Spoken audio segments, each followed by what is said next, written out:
Le véritable test commence maintenant.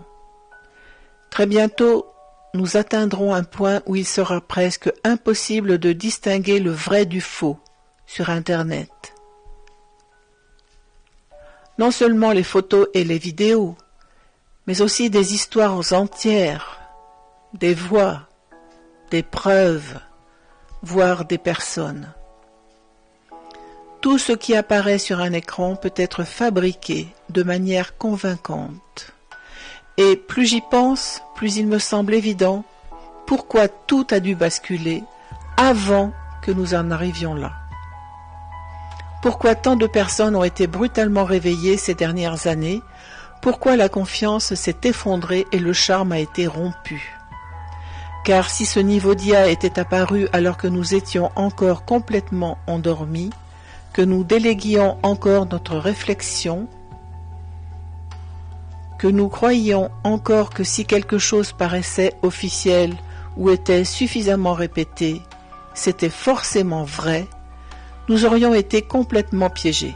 Il n'y aurait eu aucune issue. Ce qui a changé, ce n'est pas la technologie, c'est nous. Nous ne croyons plus simplement parce qu'on nous le dit. Désormais, nous questionnons instinctivement. Nous remarquons quand quelque chose cloche, quand les choses ne collent pas, même si nous ne pouvons pas immédiatement l'expliquer. Et nous avons appris que presque tout ce que nous pensions être vrai était en réalité un mensonge. Nous sommes donc mieux préparés à une époque où nous ne pourrons plus nous fier aux preuves, au sens traditionnel du terme, ni aux experts, ni aux faits perçus. Nous ne pourrons même plus nous fier à nos propres yeux. Il faudra donc qu'autre chose nous guide. L'éveil était la préparation. Une sorte de période d'entraînement avant que le monde ne devienne entièrement artificiel.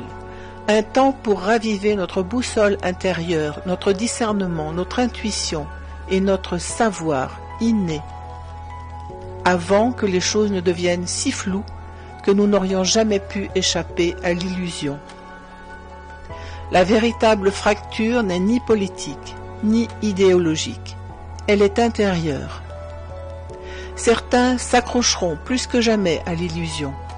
Ils exigeront des certitudes de la part d'écrans, d'étiquettes et de systèmes qui ne pourront plus les leur fournir, et leur colère et leur désorientation ne cesseront de croître à mesure que ces certitudes s'effondreront.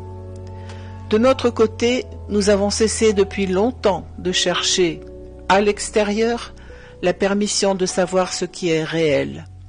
Désormais, nous prenons le temps de nous arrêter, de ressentir et de pressentir ce qui cloche, même sans preuve. Non pas parce que nous sommes exceptionnels, mais parce que nous avons été contraints d'apprendre à écouter une voix plus profonde. Il nous a fallu des années pour en arriver là, des années à désapprendre et à réapprendre, à chercher et à questionner. Des années de colère, d'indignation, de douleur et de frustration.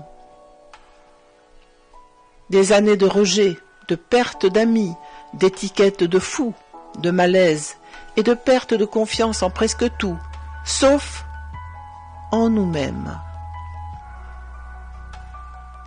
Et c'était là le but de tout cela, retrouver et reconstruire notre capacité intérieure à naviguer dans la vie, avec notre boussole intérieure comme unique guide. Ce ne fut pas un apprentissage facile, mais il était nécessaire.